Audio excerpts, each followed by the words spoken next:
നമ്മൾ വെളിച്ചെണ്ണ ഒഴിച്ചു, അതിൻ്റെ കൂടെ ഒനിയൻ ചേർത്തു. ഇനി അത് ഗോൾഡൻ കളറായി ഈ സമയത്ത് അതിൽ കുറച്ച് വെളുത്തുള്ളി ഇഞ്ചി ചതച്ചത് ആഡ് ചെയ്യാം. മിക്സ് ചെയ്യാം.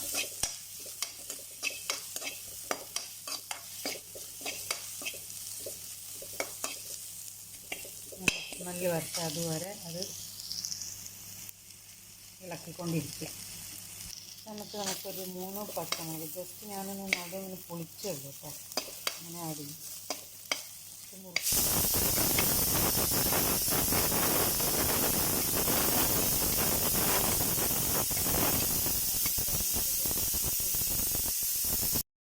ഈ സമയത്ത് നമ്മൾ ഒരു തക്കാളി ജസ്റ്റ് ഒന്നിങ്ങനെ വട്ടത്തിലരിഞ്ഞ് ഞാൻ ഇതിനകത്ത് മുറിച്ചിട്ട് അതിനകത്ത് ആഡ് ചെയ്യുക.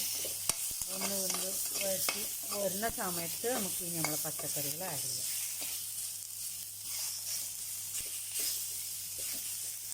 സമയത്ത് ഞാൻ കുറച്ച് സാൾട്ട് ആഡ് ചെയ്ത് കൊടുക്കുന്നുണ്ട്. സാൾട്ട് അതിൽ ഇട്ടിട്ടുണ്ടായിരുന്നില്ല, പെട്ടെന്ന് വഴറ്റി വരാൻ വേണ്ടി. ഈ സമയത്ത് നമ്മളിവിടെ കട്ട് ചെയ്ത് വെച്ചിട്ട് ബ്രോക്കോളി ഒരു കപ്പുണ്ട്. ഇതുപോലെ ബീൻസ്, നല്ല മൂപ്പ് കുറഞ്ഞ ബീൻസാണ്, അതൊക്കെ എടുക്കുക. പിന്നെ കുറച്ച് ചേർത്തിട്ടുള്ളത് ക്യാപ്സിക്കം ഐറ്റംസ് ഇത് ചേർത്ത് കൊടുത്ത് നന്നായി വഴറ്റുക.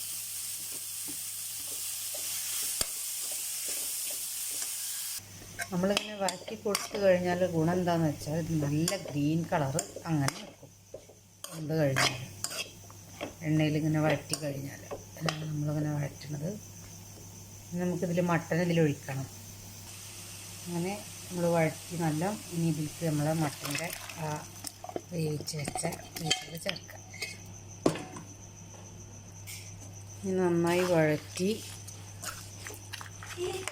വഴറ്റിയതിന് ശേഷം അടച്ച് വെക്കുക.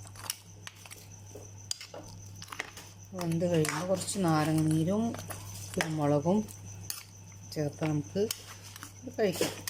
അപ്പോൾ അതൊന്ന് വെന്ത് വരുന്ന സമയത്ത് നമുക്കിതിലൊരു മാഗിക്കട്ട ചേർത്ത് കൊടുക്കാം. അതിന് ടേസ്റ്റ് വരുള്ളൂ. അപ്പോൾ നമ്മൾ ഇതിലൊരു മാഗിക്കട്ട ഇട്ടു. അത് ഇതിൻ്റെ കൂടെ അലിഞ്ഞ് വന്നോളും, ഇത് വെന്തുകൊള്ളും. നമുക്കിതൊന്ന് അടച്ച് വെക്കാം. ഇത് വെന്ത് റെഡിയായിട്ടുണ്ട്. നമുക്ക് ഒരു ബൗളിൽ സെർവ് ചെയ്ത് വേണ്ട നമുക്ക് കുരുമുളകും നാരങ്ങ നീരും ചേർത്ത് നമുക്ക്